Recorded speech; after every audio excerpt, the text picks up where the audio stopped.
Oh, I'm not going to lie. These lunges are absolutely kicking my ass. I didn't record any clips today.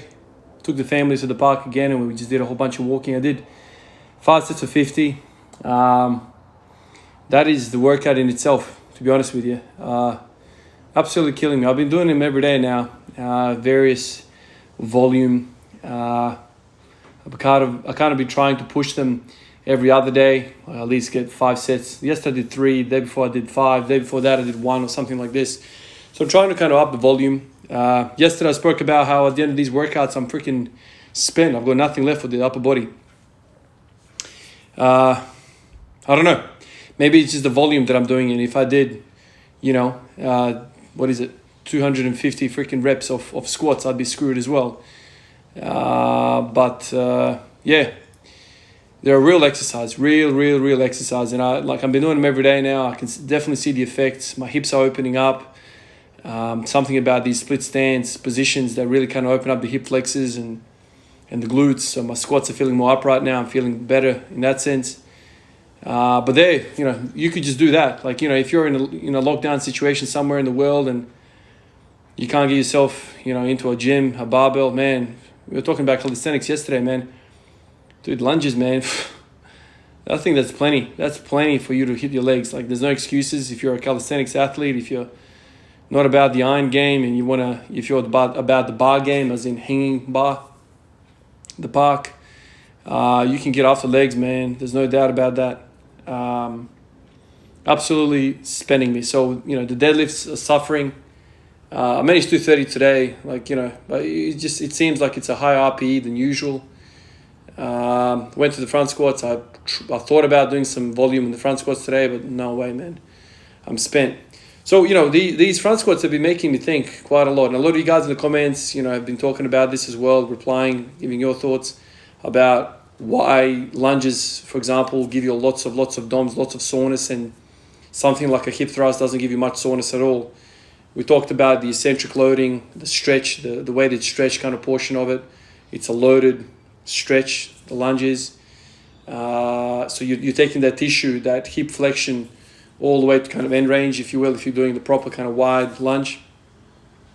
Whereas the hip thrust, it's a limited range of motion, right? The strength curve is quite different. So I've kind of been thinking about that. And, yesterday I was talking about push-ups and pull-ups every day and whatnot. And those are very, very familiar exercises to me. But I thought to myself, how could I target in a similar way I do lunges for the lower body? How could I target the upper body like that? What are some of the exercises? One of you guys mentioned those ring push-ups. That's something that I don't have, but I would definitely like to try that. Really get after that stretch, really stretch the pecs. So I kind of started thinking about that. Thought about Arnold Schwarzenegger. One of the things that I think about when I think about Arnie, I don't think about massive legs or glutes or squats or deadlifts, even though his numbers for the squats and deads were quite reasonable for a guy that made a career out of, moving iron. Very, very impressive. But, to me, Arnold Schwarzenegger is all about those pecs, those biceps, those arms, that back, that symmetry, that aesthetic look. To me, a bodybuilder like that's a bodybuilder. Like stuff like now that we see, Kai Green, Phil Heath, Winkler, all these dudes who are just mass monsters. To me, that's not as appealing as Arnold Schwarzenegger, for example, was. He had those proportions right, and that's why I think he's the greatest bodybuilder of all time. He might not have won, more Olympias, more than Phil Heath, or whoever. I don't know if Ronnie Coleman or Phil Heath won more. I think it's Ronnie Coleman. Anyway, to me, that's what I think about, that chest. And one of the exercises that I remember Arnie talking about and doing, iconically, was doing those flies, dumbbell flies. And he didn't do them with stupid weight, did them with quite lightweight. But he would basically lie on that bench and really spread his wings, so much so that the dumbbells would almost hit the floor, really focusing on the stretch. So I'm thinking to myself, I'm thinking about the lunge, I'm thinking about the eccentric loading, I'm thinking about the muscle damage. And I thought to myself, let's make another hypothesis. And just run with it. Let's assume that the exercises which are really good in the eccentric portion, i.e. produce a lot of muscle damage or soreness, let's just assume for a second that those exercises are the most beneficial for strength and for hypertrophy. Let's just assume that, even though my mind says that that's not the case. But let's just assume those exercises, really massive ranges of motion, really benefit you the most. And I'm talking from a perspective that I believe in pin squats, which is completely opposite. But let's just for a second, give that thought exercise a go. I think flies would fit very, very nicely into that, because you are stretching the living hell out of those pecs. And not only the pecs. Today I did 5 sets of 20 with 5 kilo dumbbells. You guys will see that at the end of the video. But man, I felt the stretch basically all the way through my hands. Like the whole fascia it's all interconnected. With my wrist all the way up, my flexors, forearm flexors, biceps, really opening up the biceps. The anterior delt, chest, everything was like really opening them up. Yeah, to be honest with you, it was more like a stretch than an exercise, although I do feel my chest at the moment. But it's kind of similar to a lunge, because a lunge, for me at least, like I really feel the glutes stretch. I don't feel them work, as in, that's not where the pump for me is. The pump for me when I do lunges is in the quads. But the soreness is always in the freaking glutes, which is the weird thing. That's what I was talking about in the last few videos. When you compare that sensation to a hip thrust machine, that machine that I talked about earlier, in earlier videos, man, that pump is in the glutes like nobody's business, man. Like you are feeling it big time. You can barely get out of the machine. But the very next day, there's no soreness. And this is a novel exercise for me at the time. So this is not somebody that's conditioned themselves to that exercise. So that's kind of where my thinking is right now. I don't know. I think lunges are doing incredible things for me. My hips are feeling, like I said, really open, really healthy. I'm feeling fantastic. Like I've got a lot of... I did that knee pull right there from the floor and the camera dropped. That's how much the floor shook. Which is, I don't know, I started thinking to myself, man, like, it's not the same training at home and training in the gym, because like part of me is like, don't be so aggressive because the neighbors. But anyway, so the lunges are really effective for me. They're opening me up. I feel like my quads have grown. I feel like my glutes are happier.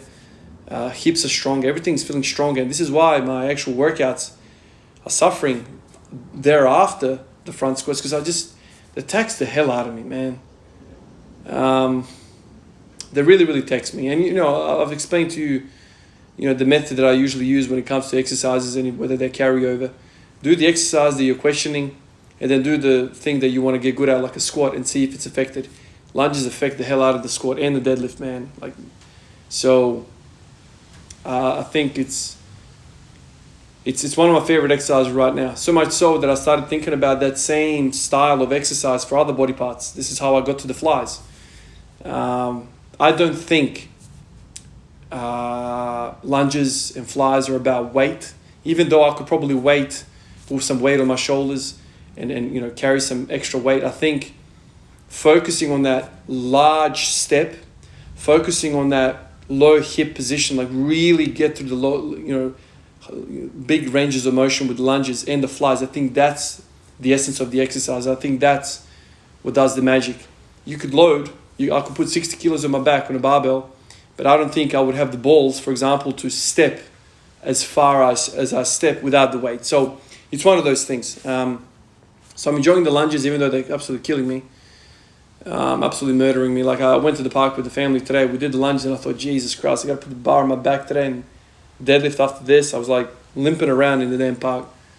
But anyway, I got through it. At the end of the session, I was like, all right, I want to do some push-ups. I just don't have it in me. I don't have it in me to just go through the whole thing again. Work hard. And so I thought, let me just, let's play. Let's play. And playing for me is experimentation. So I really wanted to experiment with the flies. And that was a really cool thing to really stretch. I got the same sensation as the lunges, except for my pushing muscles at the top, right? Anyway, I'm going to make this video. I'm going to go in the house. I'm going to watch some of those videos with Vani talking about, I think it was in Pumping Iron. Pumping Iron was the video that I first saw Arnie Schwarzenegger doing that fly with those damn dumbbells. I don't know how much range of motion he had in those pecs, man, but I don't even know if that's a key. Like, I'm not a bodybuilder. I don't know. Maybe that was the thing that made him have that large freaking chest. I remember him having these huge pecs and biceps. I don't know whether that's, I don't know. I mean, clearly it's insertion points. It's clearly muscle bellies. It's clearly genetics for Arnold Schwarzenegger. Like, I don't think anything that I do is going to get me to look like that, plus or minus the freaking drugs. But anyway, I just like the sensation of those flies. Makes me really feel good. And I actually started thinking along the lines of, like, if you're an office worker, right? If you're busting your balls on a freaking keyboard 24/7, with that kyphotic posture, with the rounded shoulders and the freaking, forward neck posture and all of that, man, I think, man, take a freaking set of dumbbells to work, man, or wherever you work, and just, like, I don't know if you can position yourself in a chair somehow, or the floor or something, or a stool, and just freaking get that dumbbell and do like a bunch of flies throughout the day, like a grease in the groove manner. It stretches everything that is short and associated with office work. It's just a phenomenon. Like, I mean, people used to say, like, if you've got rounded shoulders and if you've got tight biceps and all this sort of stuff, like, you can go to the door or the wall and, like, pin your hand up to the wall and just, like, turn away from the outstretched hand that's pinned to the wall, look away and really stretch that pec and, bicep area and all of that. Man, this is one step ahead of that. Like, get yourself some flies and just really go for the stretch. Because remember, what I believe that something that is really tight is spasmodic, and it's also weak. It's weak and it doesn't have that end range of motion strength. So if you stretch yourself with the fly and you develop that end range of motion strength to go pull back. Like right now I'm sitting to you and I just noticed that I've got better posture. I literally have better posture. I'm not slumped over the damn phone right now. I'm literally sticking my chest out. It's kind of the side effects of that exercise, these flies, that I'm just like walking around like freaking all proud. It's just weird how, these exercises can have these long after the session, long lasting effects. I'm just thinking right now, like maybe, what we do at the start of the session should not be the same what we do at the end. Like at the end, if you finish off with an exercise that promotes good posture, like these flies, you walk out and you like in a good posture, right? Like it's almost effortless for me right now because all of that is opened up. I just feel amazing. I've heard people tearing their pecs doing this, so I'm mindful of that.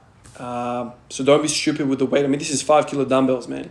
Like it's nothing. Like I can bench 140 or 120. Yesterday I did. I can handle a lot more weight. But this is another type of exercise. This is not a maximum weight exercise. This is a stretching exercise. So think of it as a stretch. It just feels amazing. Like I actually want to do another set. I did 5 sets of 20, but I feel like I want to do another set. Now, I have not done these things, man. Like, if you've watched my videos, you know that I'm not very much a bodybuilder type at all. The last time I did an exercise like this, like a fly, Jesus, man, I think we're going back to when I was like 20, 21, when I first started working out, and I was following these cookie cutter programs, and they programmed this, and I did them. I never thought about the effects that I'm thinking about they're having now. Back then, I never thought about it. I just thought, man, this is freaking light, and didn't give a shit. But I think I don't know. I like it. I really, really like it. And I don't know. If we assume that the hypothesis of eccentrically, like large ranges of motion exercises are really beneficial for us, our mobility, our strength, maybe this type of exercises will translate to a bench press as well. Like a lunge will do to a squat or a deadlift. I don't know. Something to think about, something to really think about. I don't know. I'm going to mess around with it and see how. I think it's cheap. I think this exercise is cheap, so it's not going to take too much away. And at the end of the day, man, like I don't want to, like at the end of the session, like I would have walked out if I didn't do this. I wouldn't have done anything. I wouldn't have done pull-ups or bench press, nothing. I was done after the lunges. But this is cool, man. I'm just laying on the bench and going through a stretching exercise. And if it wasn't for this exercise, I would have walked away. So in the back of my mind, I'm thinking to myself, like, don't torture yourself with these thoughts. Oh, I got to do 250 push-ups now. Like, that is a daunting thing to think about after you've just gone through a gauntlet of lunges, deadlifts, and squats. Like, if you have to finish a workout with 250 freaking push-ups, like the 250 push-ups is the workout on normal circumstances. So don't, like, torture your willpower like that. You just pushed yourself through these lunges. Don't do that. But something like this, Man, this is a piece of piss, man. This I'm just laying on a bench, freaking stretching and yawning. You know, like it's a really cool exercise. So you can trick yourself into more work if you pick comfortable work or pick light work. Like I don't think this is an exercise you should kind of come in and do. Number one, you do something hard, man. Something that's gonna bust your balls, is gonna drain your willpower. This is just a joke, and I'm feeling fantastic. Like right now, I'm gonna walk out and I'm feeling like in a good mood. Anyway, guys, catch you guys in the next one. Peace out.